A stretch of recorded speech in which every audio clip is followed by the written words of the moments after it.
pergunta. Eu vi o seu livro, você fala que você analisou a peça Secos e Molhados. Eu até pensei assim, nossa, que é o Secos e Molhados, da banda Secos e Molhados? É porque tem uma banda, né, que até o em Mato Grosso, foi cantora. Eu falei, nossa, que eles se inspiraram nisso. Depois eu fui pesquisar, eu descobri que não. O cara que se baseou, ele estava andando lá em Ubatuba, viu o cara gritando, Secos e Molhados, né?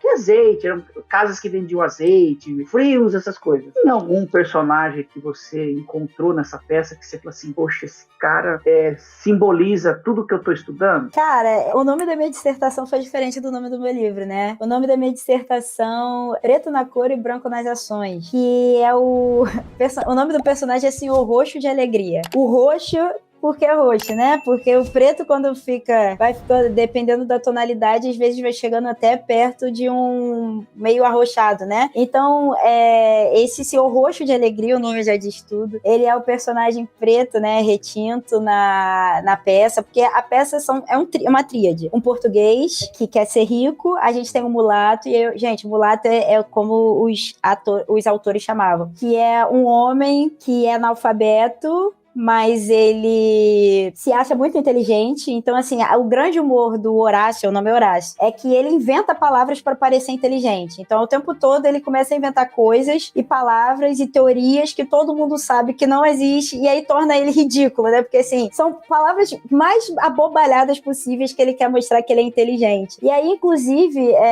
a contribuição de um sociólogo aí da Unicamp, o Matheus Gatto, ele lendo o meu trabalho, ele falou, você já reparou como esse personagem ele não é muitas vezes utilizado para debochar do Machado de Assis, no Lima Barreto. E aí eu fui pesquisar mais a fundo e, de fato, assim, esses intelectuais que não eram brancos na Primeira República, eles vão sofrer muito, muito ataque, né? Eles vão ser chamados de mulatos pernósticos. O que é isso? Mulatos que se acham extremamente inteligentes, se acham extremamente sofisticados, mas que eles se veem muito mais do que eles são de fato. Então a gente tem charges do Lima Barreto, a gente tem muitas charges do Machado de Assis, entre outros grandes nomes proeminentes na época que são mulatos, que aí é essa personificação do Horácio. Ele se acha muito inteligente, mas ele não é nada disso, assim. E você ri porque, assim, ele, de tão inteligente que ele se acha, ele acaba sendo bobo, né? E o Senhor Roxo de Alegria, que aí é um homem retinto, que aí ele, sim, é legal dizer que na foto que eu achei, o Senhor Roxo de Alegria, ele tá com blackface, então ele tá pintado,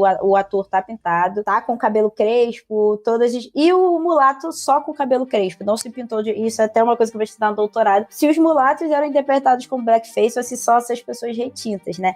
E uma das frases mais icônicas, das poucas frases que o Senhor Roxo de Alegria fala na peça eu sou preto na cor, mas sou branco nas ações, então eu posso ir com você na festa da alta sociedade, porque apesar de eu ser preto, eu me comporto como um branco. Então eu posso te acompanhar, porque eles, no final, por que secos e molhados? Porque o português, ele tem um armazém de secos e molhados, e para ele ficar rico, ele vende um armazém, e aí gente, é engraçado, assim, tirando é muito engraçado. Então ele vende um armazém, e aí ele fala assim, agora eu sou rico, agora eu vou no centro da cidade e vou começar a me vestir igual pessoas ricas. Só que aí ele também fica extremamente ridículo, né, porque, assim, colocam ele em umas situações muito absurdas, assim, que ele encontra, por exemplo, só contar essa passagem, ele encontra uma máquina de transformação instantânea norte-americana, que a máquina promete, se você botar não sei quanto de dinheiro, ele te promete transformar você em um gentleman. Então ele bota o dinheiro, e aí a máquina começa a falar assim, não, você tem que cheirar cocaína, porque a cocaína é moderna. Aí ele cheira cocaína, aí ele fica doidão. Não, agora você tem que aprender a falar inglês. Aí ele começa a falar um inglês super errado.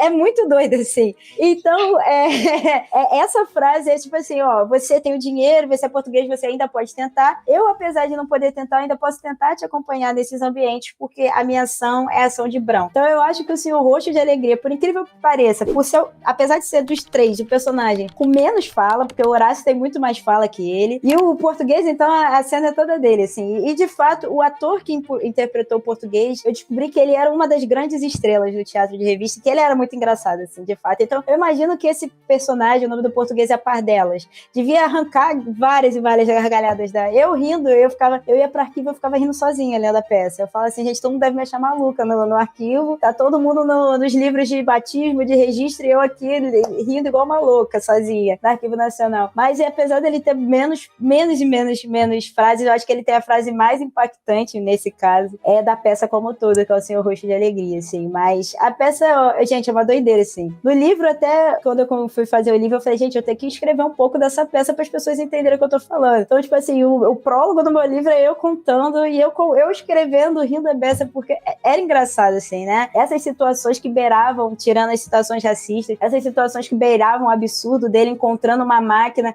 Aí tem uma parte que fala assim, você calça muito, seu número de sapato é muito grande para você ser moderno. Aí a máquina pega um machado e corta o pé do cara no meio. São situações, assim, absurdas que arrancavam as risadas do público. E só pra terminar, a peça foi um sucesso, assim. A peça ficou 3 meses em cartaz, isso era muita coisa pro teatro de revista. Eles chegaram a comemorar o centenário, que eram as 100 exibições da peça. Então, assim, quando a peça fazia muito sucesso, ela ficava 3, 2 meses, e aí quando ela completava 100 exibições, a gente tinha um grande festival, e aí no grande festival foram pessoas muito famosas, assim. A gente tá falando do filho de um dos grandes abolicionistas. Eu tô tentando lembrar qual era o abolicionista. O filho do André Rebouças participou do centenário. Gente, André Rebouças foi um grande abolicionista, né? E o filho dele tá lá no centenário participando, também atuando como nessa data comemorativa, assim. Então, é isso, foi um sucesso. Vendia e as pessoas consumiam e as pessoas gostavam muito, assim.